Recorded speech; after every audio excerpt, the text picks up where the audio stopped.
कि लहू में भीगे तमाम मौसम गवाही देंगे कि तुम खड़े थे।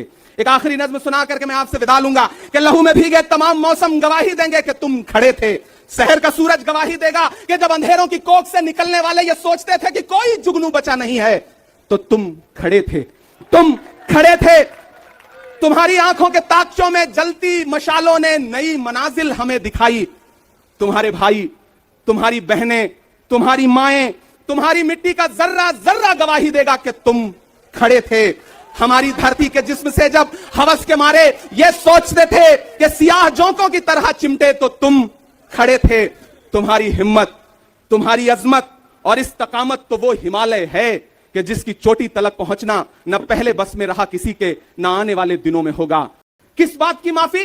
क्योंकि वो भारत जोड़ रहे हैं, वो लोकतंत्र को बचाने की बात कर रहे हैं। अरे भाजपाइयों, माफी तो आपको मांगनी चाहिए। 15 लाख के झूठे जुमले के लिए माफी मांगो, बढ़ती हुई महंगाई के लिए माफी मांगो, अच्छे दिन के झूठे वादों के लिए माफी मांगो, लोकतंत्र को कुचलने के लिए माफी मांगो, महंगाई के खिलाफ माफी मांगो, 400 का सिलेंडर 1100 रुपए करने के लिए माफी मांगो, 58 रुपए का पेट्रोल 100 रुपए का करने के लिए माफी मांगो, हिंदू को मुसलमान से लड़ाने के लिए माफी मांगो, सिख को ईसाई से लड़ाने के लिए माफी मांगो। माफी तो तुम मांगो।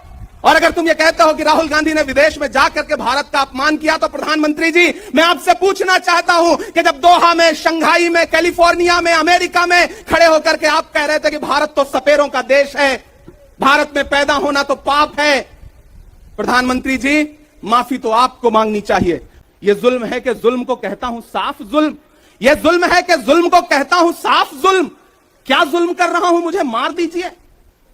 जो जख्म बांटते हैं उन्हें जीस्त पे है हक, मैं फूल बांटता हूं, मुझे मार दीजिए।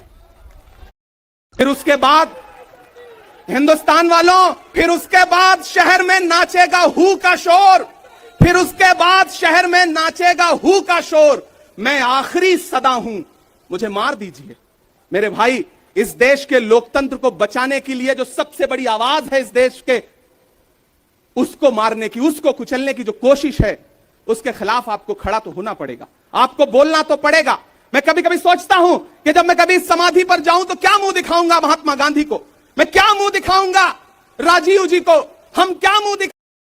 कहा गया है सुना गया है कोई न बोले, कहा गया है सुना गया है कोई न बोले, ज़बां दराजों को मशवरा है कोई न बोले, अजीब लुकनत पसंद हाकिम से वास्ता है, अजीब लुकनत पसंद हाकिम से वास्ता है, जो चाहता है, जो सोचता है, कोई न बोले।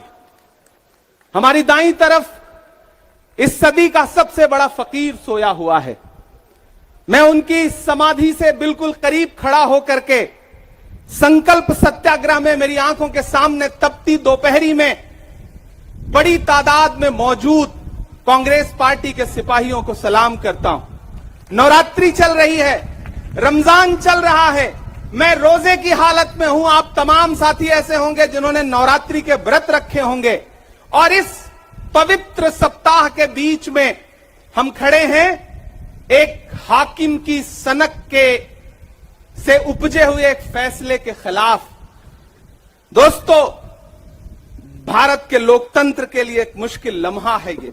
याद करिए, जब हाकिम की सनक की वजह से आप लाइनों में लग करके अपने पैसे बदलवाने के लिए बैंकों के साथियों से विनती कर रहे थे, चरौरी मिन्नत कर रहे थे, तब सबसे बड़ी आवाज बन के कौन बोल रहा था? राहुल गांधी। नतीजा क्या निकला? उनकी एसपीजी सुरक्षा वापस ले ली गई।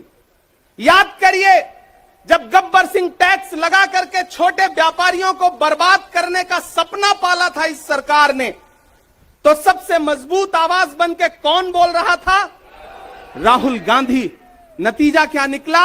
हजारों करोड़ रुपए खर्च करके उनके पीछे ट्रोल आर्मी लगा दी गई। उनकी इमेज खराब करने के लिए जितने तरीके अपना सकती थी भारतीय जनता पार्टी, उसने अपनाया।